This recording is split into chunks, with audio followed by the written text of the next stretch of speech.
ಸ್ನೇಹಿತರೆ ನಮಸ್ಕಾರ. ನಾನು ಗಣೇಶ್ ಪೂಜಾರಿ. ನನ್ನ ಕಾನೂನಿನ ತರಗತಿಗಳಿಗೆ ನಿಮ್ಮನ್ನು ಸ್ವಾಗತಿಸ್ತಿದ್ದೇನೆ. ಸ್ನೇಹಿತರೆ, ನಾವು ದಂಡ ಪ್ರಕ್ರಿಯಾ ಸಂಹಿತೆ ಅಂದರೆ ಕೋಡ್ ಆಫ್ ಕ್ರಿಮಿನಲ್ ಪ್ರೊಸೀಜರ್ ಈ ಬಗ್ಗೆ ಮಾತಾಡ್ತಿದ್ವಿ ಮತ್ತು ಆ ಸರಣಿಯಲ್ಲಿ ಇವತ್ತು ನಾನು ಸೆಕ್ಷನ್ 2 ಕ್ಲಾಸ್ ಎ ಬಗ್ಗೆ ಮಾತಾಡ್ತಿದ್ದೀನಿ. ಇಲ್ಲಿ ನಾವು ಎರಡು ಪ್ರಮುಖ ಶಬ್ದಗಳನ್ನು ಅರ್ಥ ಮಾಡ್ಕೊಳ್ತೇವೆ. ಬೇಲೇಬಲ್ ಅಫೆನ್ಸ್ ಮತ್ತು ನಾನ್ ಬೇಲೇಬಲ್ ಅಫೆನ್ಸ್ ಅಂದರೆ ಜಾಮೀನೀಯವಾದ ಅಪರಾಧಗಳು ಮತ್ತು ಜಾಮೀನೀಯವಲ್ಲದ ಅಪರಾಧಗಳು. ಈ ಬಗ್ಗೆ ನಾವು ಅರ್ಥ ಮಾಡ್ಕೊಳ್ತೇವೆ.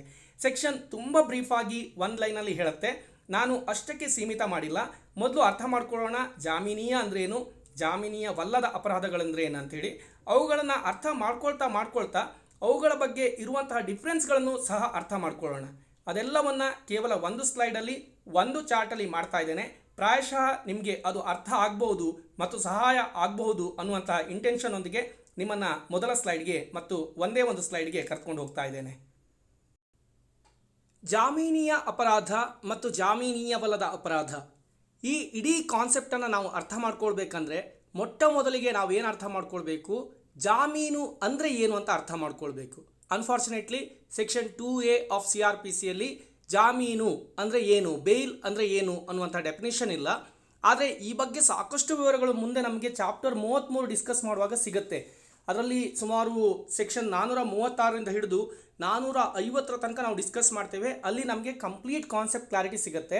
ಆದರೆ ಇಲ್ಲಿ ನಾವು ಸೆಕ್ಷನ್ 2A ಮಾತಾಡುವಾಗ ನಮಗೆ ಸ್ವಲ್ಪ ಕಾನ್ಸೆಪ್ಟ್ ಗೊತ್ತಿರಬೇಕು. ಆ ನಿಟ್ಟಿನಲ್ಲಿ ನಾನು ನಿಮಗೆ ಜಾಮೀನು ಅಂದರೆ ಸಿಂಪಲ್ ಮೀನಿಂಗನ್ನು ಇಲ್ಲಿ ಹೇಳೋದಕ್ಕೆ ಪ್ರಯತ್ನ ಮಾಡ್ತೀನಿ. ಆದರೆ ಖಂಡಿತವಾಗಲೂ ಸೆಕ್ಷನ್ 436 ಮಾತಾಡುವಾಗ ನಾವು ಡೀಟೇಲ್ ಆಗಿ ಮಾತಾಡೋಣ. ಜಾಮೀನು ಅಂದರೆ ಏನು? ಯಾವುದೋ ಒಂದು ಕೃತ್ಯವನ್ನು ಒಬ್ಬಾತ ಮಾಡಿದ್ದಾನೆ ಅಂತ ಅವನ ಮೇಲೆ ಆಪಾದನೆ ಇದೆ. ಆ ಒಂದು ಆಪಾದನೆ ಮೇಲೆ ಅವನು ಪೊಲೀಸ್ ಸ್ಟೇಷನ್ಲಿದ್ದಾನೆ ಅಥವಾ ಕೋರ್ಟ್ನ ಮುಂಭಾಗದಲ್ಲಿದ್ದಾನೆ. ಈಗ ಆತ ಆ ಆಪಾದನೆಯನ್ನು ಮಾಡಿದ್ದಾನೆ ಅಂತ ಪ್ರೂವ್ ಆಗೋ ತನಕದ ಅವಧಿ ಇದೆಯಲ್ಲ, ಅಲ್ಲಿ ತನಕ ನಾವು ಆತನನ್ನು ಆಪಾದಿತ ಅಂತ ಮಾತ್ರ ಕರಿತೇವೆ, ದೋಷಿ ಆಗಿರಲ್ಲ. ಸೊ ಈ ಒಂದು ಗ್ಯಾಪ್ ಇದೆಯಲ್ಲ, ಆಪಾದನೆಯಿಂದ ಹಿಡಿದು ದೋಷಿ ಅಂತ ಪ್ರೂವ್ ಆಗೋ ತನಕದ ಗ್ಯಾಪ್ ಇದೆಯಲ್ವಾ, ಆ ಸಮಯದಲ್ಲಿ ಆತ ಜೈಲಿನಲ್ಲಿರಬೇಕೇ ಅಥವಾ ಹೊರಗಡೆ ಇರಬಹುದೇ ಅನ್ನುವಂಥ ಒಂದು ಪ್ರಶ್ನೆ. ಇಲ್ಲಿ ನಮಗೆ ಎರಡು ಸಮಸ್ಯೆ ಕಾಣಿಸುತ್ತೆ. ಏನಂದರೆ ಸಣ್ಣ ಸಣ್ಣ ಅಪರಾಧಗಳನ್ನು ಮಾಡಿದವ್ರನ್ನೂ ಸಹ ತಗೊಂಡೋಗಿ ನಾವು ಜೈಲಲ್ಲಿ ಹಾಕ್ತಾ ಇದ್ದರೆ ಅವರಿಗೂ ಅದು ಸರಿಯಲ್ಲ. ಮತ್ತು ಅಷ್ಟು ಜನರನ್ನು ಜೈಲಿನಲ್ಲಿ ಇಡುವಂಥ ಸಾಮರ್ಥ್ಯ ನಮಗಿದೆಯೇ, ಅವರನ್ನು ನೋಡಿಕೊಳ್ಳುವಂಥ ಸಾಮರ್ಥ್ಯ ನಮಗಿದೆಯೇ ಎನ್ನುವಂಥದ್ದು ಸಹ ಒಂದು ಪ್ರಶ್ನೆ. ಸೊ ಆ ಎಲ್ಲ ನಿಟ್ಟಿನಲ್ಲಿ ಇಲ್ಲಿ ನಾವು ಅಪರಾಧಗಳನ್ನು ಎರಡು ವಿಭಾಗಗಳಾಗಿ ಮಾಡ್ಕೊಳ್ತೇವೆ. ಕೆಲವೊಂದು ಅಪರಾಧಗಳಿಗೆ ಎಲ್ಲಿಯ ತನಕ ಎನ್ಕ್ವೈರಿ ಅಂದರೆ ವಿಚಾರಣೆ ಮುಗಿಯಲ್ಲ ಅಲ್ಲಿ ತನಕ ಅವರು ಜೈಲಿನಲ್ಲಿ ಇರಬೇಕಾದ ಅವಶ್ಯಕತೆ ಇರಲ್ಲ. ಆದರೆ ಕೆಲವೊಂದು ಅಪರಾಧಗಳಿಗೆ ಅವರನ್ನು ಜೈಲಿನಿಂದ ಹೊರಗಿಬಿಟ್ರೆ ಅದರಿಂದ ಆ ಕೇಸ್ಗೆ ಸಾಕಷ್ಟು ತೊಂದರೆ ಆಗುತ್ತೆ ಅನ್ನೋ ನಿಟ್ಟಿನಲ್ಲಿ ಅವರು ಜೈಲಿನಲ್ಲಿ ಇರಲೇಬೇಕಾದ ಪರಿಸ್ಥಿತಿ ಇರುತ್ತೆ. ಆ ರೀತಿಯಲ್ಲಿ ಒಂದು ಡಿವಿಷನನ್ನು ಮಾಡ್ಕೊಂಡಿದೆ ಆ್ಯಕ್ಟ್. ಏನು ಮಾಡುತ್ತೆ, ಕೆಲವುದಷ್ಟಕ್ಕೆ ಜಾಮೀನು ಕೊಡಬಹುದು, ಕೆಲವುದಷ್ಟಕ್ಕೆ ಜಾಮೀನು ಕೊಡೋದಕ್ಕೆ ಆಗೋದಿಲ್ಲ. ಈ ಜಾಮೀನು ಕೊಡೋದಂದ್ರೇನು, ಅದು ಸಹ ಒಂದು ಪ್ರೊಸೆಸ್. ಒಂದು ಜಾಮೀನು ಪತ್ರಕ್ಕೆ ಸೈನ್ ಹಾಕಬೇಕು, ಬೇಲ್ ಬಾಂಡ್ ಅಂತ ಇರುತ್ತೆ, ಅದಕ್ಕೆ ಸೈನ್ ಹಾಕಬೇಕು, ಮತ್ತು ಒಂದಿಷ್ಟು ಹಣವನ್ನು ಕಟ್ಟಬೇಕಾಗ್ತದೆ.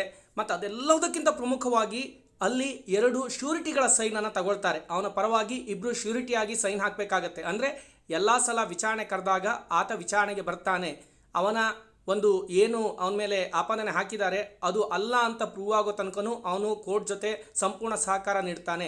ಹೊರಗಡೆ ಇದ್ದು ಅವನು ಬೇಡದೇ ಇರುವಂಥ ಕೃತ್ಯಗಳನ್ನು ಮಾಡಲ್ಲ. ಈ ಎಲ್ಲದನ್ನು ಒಂದು ಕನ್ಫರ್ಮ್ ಮಾಡೋದಕ್ಕೆ 2 ಶ್ಯೂರಿಟಿ ಸಹ ಸೈನ್ ಹಾಕಬೇಕಾಗತ್ತೆ. ಇದೆಲ್ಲದನ್ನು ಮಾಡಿದ ನಂತರ ಮಾತ್ರ ನಾವು ಜಾಮೀನು ಕೊಡ್ತೇವೆ. ಹಾಗೆ ಕೊಡಲ್ಲ, ಯಾಕಂದರೆ for all good reasons he is on accused. ಆತ ಒಬ್ಬ ಆಪಾದಿತ, ಆತನನ್ನು ನಿರ್ದೋಷಿ ಅಂತ ನಾವು ಕನ್ಸಿಡರ್ ಮಾಡೋದಕ್ಕಾಗಲ್ಲ. ಸಂಪೂರ್ಣ ವಿಚಾರಣೆ ಮುಗಿಯೋ ತನಕ ಆತ ಇನ್ನೂ ಆಪಾದಿತನೇ ಆಗಿರೋದ್ರಿಂದ ಆದರೂ ಸಹ ಅವನು ಮಾಡಿರುವಂಥ ಅಪರಾಧದ ಒಂದು ಮಟ್ಟ ಇದೆಯಲ್ಲ ಅದನ್ನು ನೋಡ್ಕೊಂಡ್ಬಿಟ್ಟು ಕಾನೂನು ಪ್ರಾವಿಷನ್ ಕೊಡುತ್ತೆ, ಅವರಿಗೆ ಜಾಮೀನು ಕೊಡಬಹುದು ಕೊಡಬಾರ್ದು ಅಂಥೇಳಿ. ಇಲ್ಲಿ ಆಪಾದಿತನಿಗೆ ಇರುವಂತಹ ಆ ಒಂದು ಹಕ್ಕು ಅಥವಾ ಕೋರ್ಟ್ನ ಬಳಿ ಇರುವಂತಹ ಆ ಒಂದು ವಿವೇಚನೆ ಇದೆಯಲ್ಲ ಅದು ಜಾಮೀನು. ಅಂದರೆ ಆ ಕೇಸ್ ಕಂಪ್ಲೀಟ್ ಆಗೋ ತನಕ ಅವನು ಜೈಲಿನಲ್ಲಿರಲ್ಲ, ಹೊರಗಡೆನೇ ಇರ್ತಾನೆ.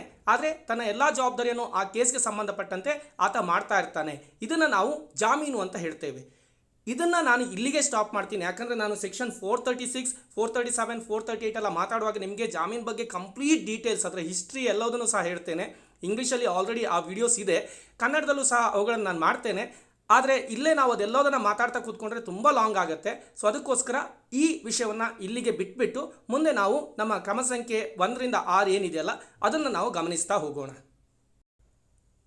ಜಾಮೀನೀಯ ಅಪರಾಧ ಮತ್ತು ಜಾಮೀನೀಯವಲ್ಲದ ಅಪರಾಧ ಎನ್ನುವ ಬಗ್ಗೆ ನಾವು ಡೆಫಿನಿಷನನ್ನು ಸೆಕ್ಷನ್ 2 ಕ್ಲಾಸ್ ಎಯಲ್ಲಿ ಓದಲಿಕ್ಕೆ ಹೋದರೆ ಅದು ಈ ರೀತಿ ಹೇಳುತ್ತೆ, ಜಾಮೀನಿಯ ಅಪರಾಧ ಅಂದರೆ ಬೇಲೇಬಲ್ ಒಫೆನ್ಸ್ ಎಂದರೆ ಮೊದಲನೇ ಅನುಸೂಚಿಯಲ್ಲಿ ಜಾಮೀನೀಯವೆಂದು ನಮೂದಿಸಿದ ಅಥವಾ ತತ್ಕಾಲದಲ್ಲಿ ಜಾರಿಯಲ್ಲಿರುವ ಯಾವುದೇ ಇತರ ವಿಧಿಯಿಂದ ಜಾಮೀನೀಯವೆಂದು ಉಪಬಂಧಿಸಲಾದ ಅಪರಾಧ ಮತ್ತು ಜಾಮೀನೀಯವಲ್ಲದ ಅಪರಾಧ ಅಂದರೆ ನಾನ್ ಬೇಲೇಬಲ್ ಒಫೆನ್ಸ್ ಎಂದರೆ ಇತರ ಯಾವುದೇ ಅಪರಾಧ ಅಂತ ಕೊಟ್ಟಿದ್ದಾರೆ.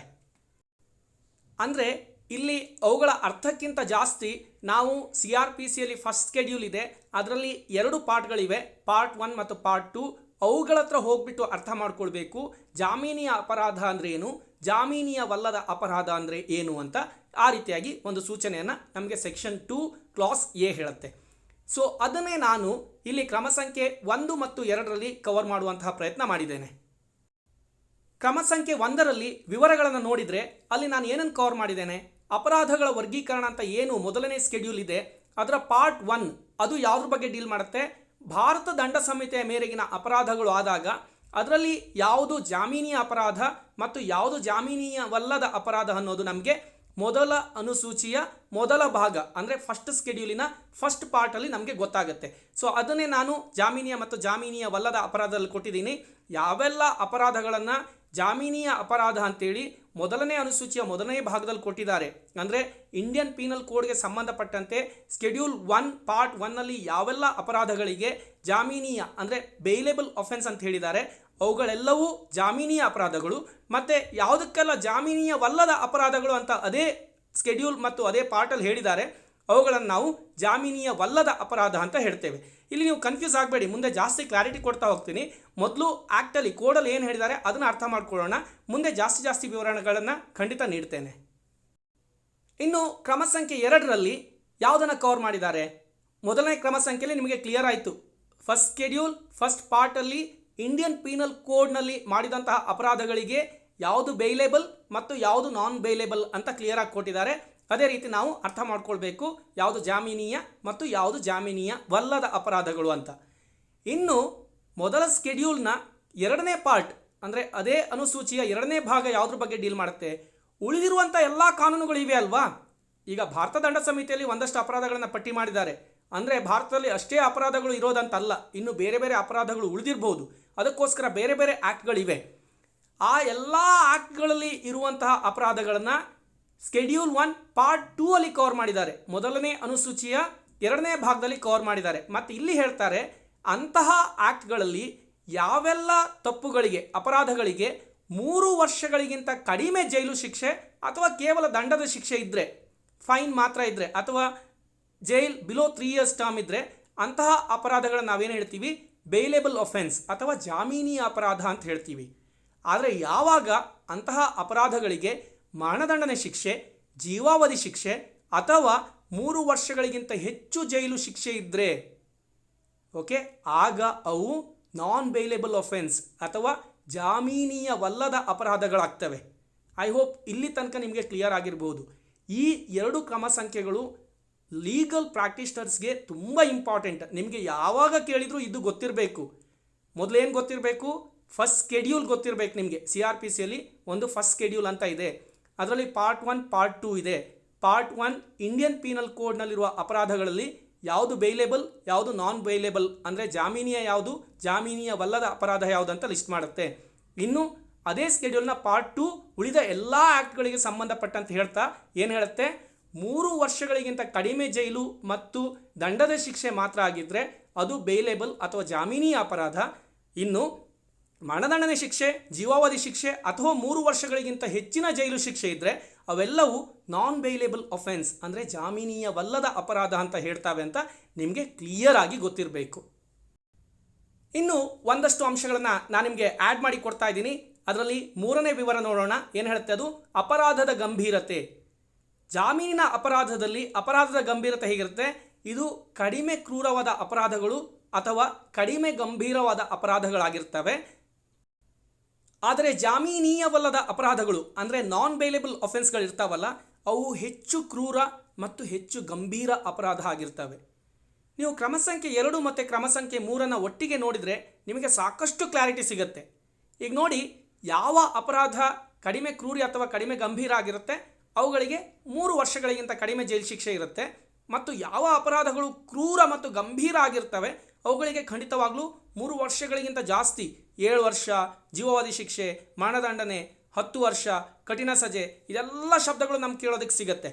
ಸೊ ಅಲ್ಲಿ ಕ್ರೂರತೆ ಮತ್ತು ಗಂಭೀರತೆ ಎರಡು ಹೆಚ್ಚಾಗಿರುತ್ತೆ ನಾನ್ ಬೇಲೇಬಲ್ ಅಫೆನ್ಸಲ್ಲಿ. ಆದರೆ ಬೇಲೇಬಲ್ ಅಫೆನ್ಸಲ್ಲಿ ಅಂದರೆ ಜಾಮೀನಿಯ ಅಪರಾಧದಲ್ಲಿ ಕ್ರೂರತೆ ಕಡಿಮೆ ಇರುತ್ತೆ, ಗಂಭೀರತೆ ಕಡಿಮೆ ಇರುತ್ತೆ ಅನ್ನೋದನ್ನು ನೀವು ಕ್ರಮ ಸಂಖ್ಯೆ 3ರಲ್ಲಿ ಅರ್ಥ ಮಾಡ್ಕೊಳ್ಬೇಕು. ಇನ್ನು ಕ್ರಮ ಸಂಖ್ಯೆ 4 ಪಕ್ಷಗಳ ಸ್ಥಾನ. ಇಲ್ಲಿ ಜಾಮೀನು ಹಕ್ಕಿನ ವಿಷಯವೋ ಅಲ್ಲವೋ ಅನ್ನೋದನ್ನು ಅರ್ಥ ಮಾಡ್ಕೊಳ್ಳೋಣ. ಮೊದಲನೇದಾಗಿ ಯಾವೆಲ್ಲ ಅಪರಾಧಗಳು ಜಾಮೀನಿಯ ಅಪರಾಧಗಳು ಅಥವಾ ಬೇಲೇಬಲ್ ಅಫೆನ್ಸ್ ಅಂತ ಏನಿದಾವೆ ಅವುಗಳ ಅಡಿಯಲ್ಲಿ ಮಾಡಿರುವಂಥ ಅಪರಾಧಗಳಿಗೆ ಜಾಮೀನು ಖಂಡಿತ ಸಿಕ್ಕೇ ಸಿಗುತ್ತೆ. ಅದಕ್ಕೆ ಹೇಳೋದು ಬೇಲೇಬಲ್ ಅಫೆನ್ಸ್. ಅಂಥ ಅಪರಾಧವನ್ನು ಮಾಡಿದವನು ಖಂಡಿತವಾಗ್ಲೂ ಜಾಮೀನನ್ನು ಪಡೀಬಹುದು. ಅದು ಆತನ ಹಕ್ಕು. ಅದು ಬೇಸ್ ನಿಮ್ಗೆ ಅರ್ಥ ಆಗಲೇಬೇಕು. ಇನ್ನು ನಾನ್ ಬೇಲೇಬಲ್ ಅಂದರೆ ಜಾಮೀನೀಯವಲ್ಲದ ವಿಷಯಗಳಿದಾವಲ್ಲ, ಅಲ್ಲಿ ಜಾಮೀನು ಹಕ್ಕಲ್ಲ. ಬದಲಿಗೆ ಅಲ್ಲಿ ಏನಾಗುತ್ತೆ, ಅಲ್ಲಿ ಜಾಮೀನು ಅನ್ನೋದು ಕೋರ್ಟ್ನ ವಿವೇಚನೆಯ ವಿಷಯ ಅಥವಾ ನಮ್ಮ ನ್ಯಾಯಾಲಯಗಳ ವಿವೇಚನೆಯ ವಿಷಯ ಆಗಿರುತ್ತೆ. ಅಲ್ಲಿ ಕೋರ್ಟ್ ಡಿಸೈಡ್ ಮಾಡುತ್ತೆ ಇಂತಹ ಅಪರಾಧಗಳನ್ನು ಮಾಡಿದವರಿಗೆ ಜಾಮೀನು ಕೊಡಬೇಕೋ ಬೇಡವೋ ಅನ್ನೋದನ್ನು ಕೋರ್ಟ್ ಡಿಸೈಡ್ ಮಾಡುತ್ತೆ. ಅಂದರೆ ಇಲ್ಲಿ ಜಾಮೀನೀಯವಲ್ಲದ ಅಪರಾಧ ಮಾಡಿದಾಗ ನಿಮಗೆ ಜಾಮೀನು ಸಿಗೋದೇ ಇಲ್ಲ ಅಂತ ಏನಿಲ್ಲ, ಅಲ್ಲಿಯೂ ಸಹ ಜಾಮೀನುಗಳು ಸಿಗ್ತವೆ. ಆದರೆ ಅಲ್ಲಿ ಕೋರ್ಟ್ ಡಿಸೈಡ್ ಮಾಡುತ್ತೆ ಜಾಮೀನನ್ನು ಕೊಡಬೇಕಾ ಬೇಡವಾ ಅನ್ನೋದನ್ನು ಕೋರ್ಟ್ ಡಿಸೈಡ್ ಮಾಡುತ್ತೆ. ಇನ್ನು ಕೋರ್ಟ್ನ ವಿವೇಚನೆಗೆ ಒಳಪಟ್ಟ ವಿಷಯವಾಗಿದೆ ಈ ಜಾಮೀನೀಯವಲ್ಲದ ಅಪರಾಧಗಳಿಗೆ ಜಾಮೀನು ನೀಡೋದು ಕೋರ್ಟ್ನ ವಿವೇಚನೆಗೆ ಒಳಪಟ್ಟ ವಿಷಯವಾಗಿದೆ ಅಂತ ಹೇಳಿದಾಗ ನಿಮ್ಮ ತಲೆಯಲ್ಲೇನಾದರೂ ಅಂತಹ ಎಕ್ಸೆಪ್ಷನ್ಸ್ ಅಥವಾ ಅಪವಾದಗಳು ಯಾವುದು ಅಂತ ಏನಾದರೂ ಪ್ರಶ್ನೆ ಬಂತ ಹೇಳಿದರೆ ನಿಮ್ಮ ತಲೆ ಚೆನ್ನಾಗಿ ಕೆಲಸ ಮಾಡ್ತಿದೆ ಅಂತ ಅರ್ಥ. ಮತ್ತು ಅದಕ್ಕೆ ಉತ್ತರ ಎಲ್ಲಿದೆ, ಕ್ರಮ ಸಂಖ್ಯೆ 5ರಲ್ಲಿದೆ. ಇಲ್ಲಿ ನಾನು ಒಂದಷ್ಟು ಎಕ್ಸೆಪ್ಷನ್ಸ್ ಅಥವಾ ಅಪವಾದಗಳ ಬಗ್ಗೆ ಮಾತಾಡ್ತೇನೆ. ಇಲ್ಲಿ ಏನಾಗುತ್ತೆ ಅಂತ ಹೇಳಿದರೆ, ಯಾವಾಗ ಆರೋಪಿ 18 ವರ್ಷಕ್ಕಿಂತ ಕಡಿಮೆ ಇರ್ತಾನೆ ಅಥವಾ ಅನಾರೋಗ್ಯ, ಅದು ಫಿಸಿಕಲ್ ಹೆಲ್ತ್ ಇರ್ಬೋದು ಅಥವಾ ಮೆಂಟಲ್ ಹೆಲ್ತ್ ಇರ್ಬೋದು, ಆ ರೀತಿಯ ಅನಾರೋಗ್ಯವನ್ನು ಎದುರಿಸ್ತಿರುವಂತಹ ಒಬ್ಬ ಆಪಾದಿತ ಅಥವಾ ಮಹಿಳೆ ಆಗಿದ್ದರೆ ಅಂಥ ಸಮಯದಲ್ಲಿ ಕೋರ್ಟ್ ತನ್ನ ವಿವೇಚನೆಯನ್ನು ಉಪಯೋಗಿಸಿ ಅವರಿಗೆ ಜಾಮೀನಲ್ಲದ ಅಪರಾಧಕ್ಕೂ ಸಹ ಜಾಮೀನು ನೀಡಬಹುದು. ಇಲ್ಲಿ ಒಂದು ಸಣ್ಣ ಎರರ್ ಮಾಡಿದ್ದೀನಿ. ಸೆಕ್ಷನ್ 437 ಹೈಕೋರ್ಟ್ ಅಲ್ಲ, ಸೆಕ್ಷನ್ 437 ಅಂಡರಲ್ಲಿ ಮ್ಯಾಜಿಸ್ಟ್ರೇಟ್ ಜಾಮೀನೀಯವಲ್ಲದ ಅಪರಾಧಕ್ಕೂ ಜಾಮೀನು ನೀಡಬಹುದು. ಆದರೆ ಅಲ್ಲಿ ಸಾಕಷ್ಟು ಕಂಡೀಷನ್ಸ್ ಇದೆ. ಅದನ್ನು ನಾವು ಸೆಕ್ಷನ್ 437 ಓದುವಾಗ ಅರ್ಥ ಮಾಡ್ಕೊಳ್ಳೋಣ. ಆದರೆ ಸೆಕ್ಷನ್ 439 ಅಂಡರ್ ಸೆಷನ್ ಕೋರ್ಟ್ಗೆ ಮತ್ತು ಹೈಕೋರ್ಟ್ಗೆ ಜಾಮೀನೀಯವಲ್ಲದ ಅಪರಾಧಗಳಿಗೆ ಜಾಮೀನು ನೀಡುವಂತಹ ಒಂದು ಅಧಿಕಾರ ಇದೆ. ಮತ್ತು ಅಲ್ಲಿ ಅದಕ್ಕೆ ಯಾವುದೇ ಕಂಡೀಷನ್ಸ್ ಇಲ್ಲ. ಅಲ್ಲಿ ಅದು ಕೋರ್ಟ್ನ ವಿವೇಚನೆಯ ವಿಷಯವಾಗಿದೆ. ಅದೇ ರೀತಿ ವಿಚಾರಣೆ ನಡೆಯುತ್ತಿರುವ ಯಾವುದೇ ಹಂತದಲ್ಲಿ ಈ ಒಂದು ಆಪಾದಿತ ಏನಿದ್ದಾನೆ, ಜಾಮೀನೀಯವಲ್ಲದ ಅಪರಾಧದ ಆಪಾದಿತ ಏನಿದ್ದಾನೆ, ಆತ ಒಬ್ಬ ದೋಷಿ ಅಲ್ಲ, ತಪ್ಪಿತಸ್ಥ ಅಲ್ಲ ಅಂತ ಯಾವುದೇ ಎನ್ಕ್ವೈರಿ ಸ್ಟೇಟಸಲ್ಲೂ ಸಹ ವಿಚಾರಣೆ ಹಂತದಲ್ಲಿ ಸಹ ಗೊತ್ತಾದರೂ ಇಮಿಡಿಯೇಟ್ಲಿ ಆತನಿಗೆ ಜಾಮೀನು ಕೊಡಬೇಕಾಗ್ತದೆ. ಅವನಿಗೆ ತಕ್ಷಣ ಜಾಮೀನು ಸಿಗುತ್ತೆ. ಆ ಒಂದು ಅಂಶವನ್ನು ನೆನ್ಪಿಟ್ಕೊಳ್ಬೇಕು. ಇನ್ನೊಂದು ಅಂಶ ನಾನಿಲ್ಲಿ ಮೆನ್ಷನ್ ಮಾಡೋದು ಮರ್ತೋಗ್ಬಿಟ್ಟೆ. ಏನಂತ ಹೇಳಿದರೆ, ಯಾವಾಗ ಒಬ್ಬ ವ್ಯಕ್ತಿ ವಿಚಾರಣೆಯ ಹಂತದಲ್ಲಿ ತಾನು ಮಾಡಿದ ಅಪರಾಧಕ್ಕಾಗಿ ಇರಬೇಕಾದ ಪನಿಷ್ಮೆಂಟ್ನ 50% ಆಲ್ರೆಡಿ ಅವನು ಸಫರ್ ಮಾಡಿದಾನಂತ ಹೇಳಿದರೆ, ಫಾರ್ ಎಕ್ಸಾಂಪಲ್ ಒಂದು 5 ವರ್ಷದ ಜೈಲು ಶಿಕ್ಷೆ ಇದೆ ಆ ಒಂದು ಅಪರಾಧಕ್ಕೆ, ಇನ್ನೂ ವಿಚಾರಣೆ ನಡೀತಾ ಇದೆ, ಅವನು 2.5 ವರ್ಷದ ಒಂದು ಜೈಲ್ ಟರ್ಮ್ ಆಲ್ರೆಡಿ ಮುಗ್ದಿದೆ ಅಂತ ಹೇಳಿದರೆ ಆಗ ಸಹ ಆತನಿಗೆ ಜಾಮೀನು ಕೊಡ್ತಾರೆ. ಆದರೆ ಇಲ್ಲಿ ಒಂದು ಅಂಶ ನೆನ್ಪಿಟ್ಕೊಳ್ಬೇಕು, ಯಾವುದೋ ಮರಣದಂಡನೆಗೆ ಗುರಿಯಾದಂಥ ವ್ಯಕ್ತಿ ಇದ್ದರೆ ಆತನಿಗೆ ಯಾವುದೇ ಹಂತದಲ್ಲೂ ಸಹ ಜಾಮೀನು ಕೊಡೋದಿಲ್ಲ. ಅದನ್ನು ನೀವು ನೆನ್ಪಿಟ್ಕೊಳ್ಬೇಕು. ಆತನಿಗೆ ಆಪಾದನೆ ಕಂಪ್ಲೀಟ್ ಕ್ಲಿಯರ್ ಆಗೋ ತನಕನೂ ಅವನು ಜೈಲಲ್ಲೇ ಕಂಟಿನ್ಯೂ ಮಾಡ್ತಾನೆ.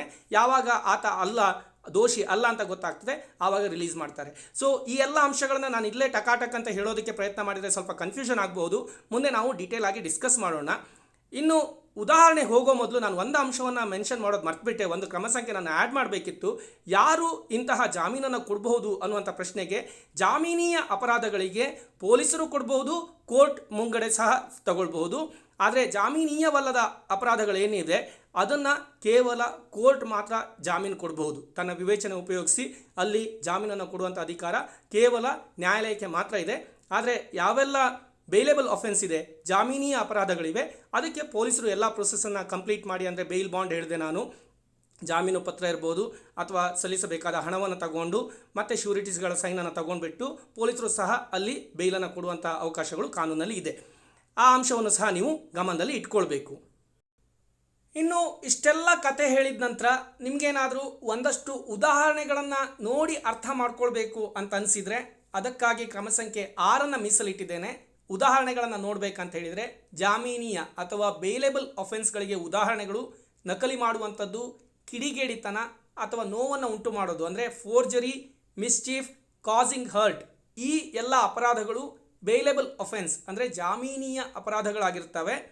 ಅದೇ ರೀತಿ ಜಾಮೀನೀಯವಲ್ಲದ ಅಂದರೆ ನಾನ್ ಬೇಲೇಬಲ್ ಅಫೆನ್ಸ್ ಯಾವುದೆಲ್ಲ, ಅತ್ಯಾಚಾರ, ಕೊಲೆ, ನಕಲಿ ಭಾರತೀಯ ನಾಣ್ಯಗಳನ್ನು ರೆಡಿ ಮಾಡೋದು ಅಂದರೆ ರೇಪ್, ಮರ್ಡರ್, ಕೌಂಟರ್ಫಿಟಿಂಗ್ ಇಂಡಿಯನ್ ಕಾಯಿನ್ಸ್, ಈ ಎಲ್ಲ ಅಪರಾಧಗಳು ಕೆಲವು ಉದಾಹರಣೆಗಳು, ನಾನ್ ಬೇಲೇಬಲ್ ಅಫೆನ್ಸ್ಗಳಿಗೆ ಕೆಲವು ಉದಾಹರಣೆಗಳು.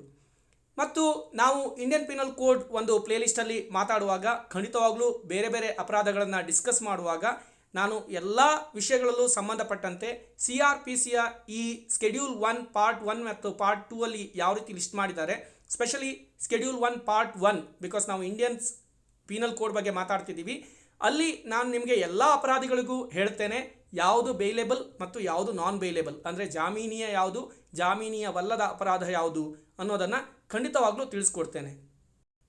ಇನ್ನು ಬೇಲೇಬಲ್ ಅಫೆನ್ಸ್ ಮತ್ತು ನಾನ್ ಬೇಲೇಬಲ್ ಅಫೆನ್ಸ್ ಈ ವಿಷಯ ಮಾತಾಡಿದಾಗ ಖಂಡಿತವಾಗ್ಲೂ ನಮ್ಮ ಮನಸ್ಸಿನಲ್ಲಿ ಬರುವಂತಹ ನೆಕ್ಸ್ಟ್ ಇಮಿಡಿಯೇಟ್ ಕ್ವಶನ್, ಕಾಗ್ನಿಸೇಬಲ್ ಮತ್ತು ನಾನ್ ಕಾಗ್ನಿಸೇಬಲ್ ಅಫೆನ್ಸ್ ಅಂದರೆ ಏನು, ಅಂದರೆ ಸಂಜ್ಞೆಯ ಅಪರಾಧ ಮತ್ತು ಅಸಂಜ್ಞೆಯ ಅಪರಾಧ ಅಂದರೆ ಏನು ಎನ್ನುವಂತಹ ಪ್ರಶ್ನೆ ನಮ್ಮ ಮನಸ್ಸಲ್ಲಿ ಖಂಡಿತವಾಗ್ಲೂ ಬಂದೇ ಬರುತ್ತೆ. ಅದು ಬಂದರೆ ತುಂಬ ಉತ್ತಮ ಮತ್ತು ಆ ಪ್ರಶ್ನೆಗೆ ಉತ್ತರ ನನ್ನ ನೆಕ್ಸ್ಟ್ ವಿಡಿಯೋದಲ್ಲಿ ನಿಮಗೆ ಸಿಗುತ್ತೆ. ಅದನ್ನು ಖಂಡಿತವಾಗ್ಲೂ ನೋಡಿ ಅಂತ ಹೇಳ್ತಾ ಈ ಒಂದು ವಿಡಿಯೋವನ್ನು ನಿಶಾನ್ಗೆ ಹ್ಯಾಂಡ್ ಓವರ್ ಮಾಡ್ತಾ ಇದ್ದೇನೆ. ಇವರು ಸಹ ನಮ್ಮ ಚಾನೆಲನ್ನು ಸಬ್ಸ್ಕ್ರೈಬ್ ಮಾಡಿದ್ದಾರೆ.